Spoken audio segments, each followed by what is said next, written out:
You know what's more common than breathing in the 21st century? Hating on people who are obsessed with status. We scroll through Instagram, rolling our eyes at some influencer living their most authentic life by an infinity pool in Bali. We read a LinkedIn post from some thought leader and silently curse the empty corporate jargon. We scoff at people showing off their new car, their new house, or even their new artisanal coffee machine.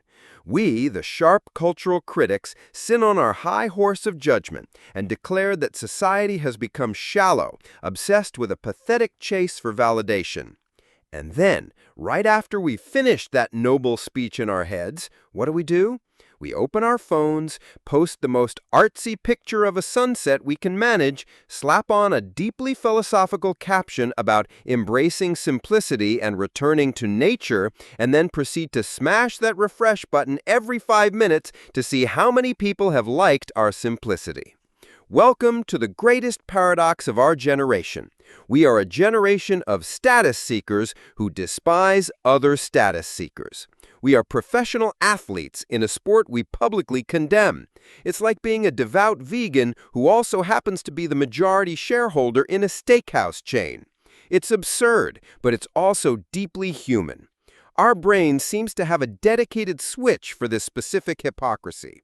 One side screams, "Don't chase material things, live a life of meaning," while the other side whispers, "Hey, your post about living a meaningful life only has 7 likes. Your friend got 100 for a picture of his cat. You gotta step up your game." Let's be real. The status we criticize isn't just about mansions and Lamborghinis anymore. In the modern world, status comes in much more subtle, insidious forms.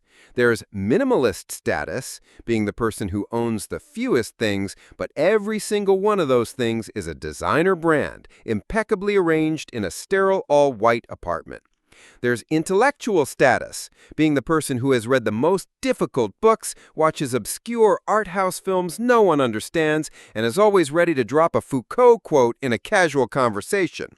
There's even anti-status status, being the person who is the most proud of not having social media, of not caring about trends, of living off the grid.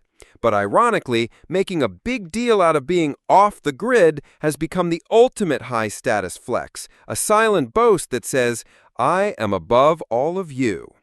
We are all engaged in what I call the validation arms race. LinkedIn is the battlefield for job titles that sound more impressive than thunder. Growth hacker, synergy architect, chief visionary officer. Instagram is the museum where we exhibit our carefully curated and edited candid moments. Twitter is the stage for 280-character intellectual combat to prove who's wittier and smarter. We hate the game, but we know the rules better than anyone. We know our best angles, we know the golden hour for posting to maximize engagement, we know which hashtags will reach our target audience. We are all the chief marketing officer for the brand of me. So why are we all such walking contradictions?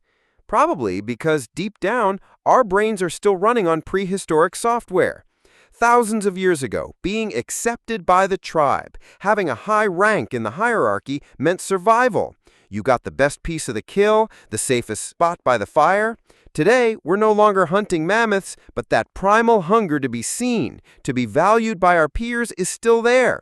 It's just that now, the best piece of meat has been replaced by likes, shares, compliments, and promotions.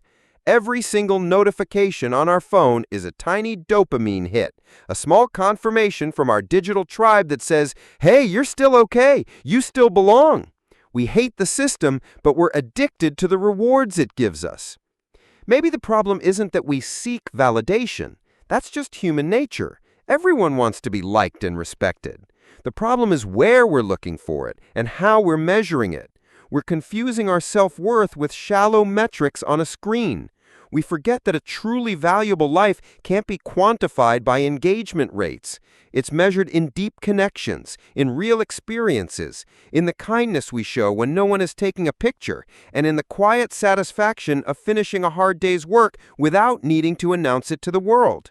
So the next time you catch yourself sneering at some clout chaser while anxiously checking the like count on your own post, just stop for a second and smile.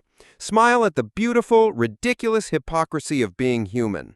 We're not perfect. We're all hypocrites on some level. But just recognizing that is the first step.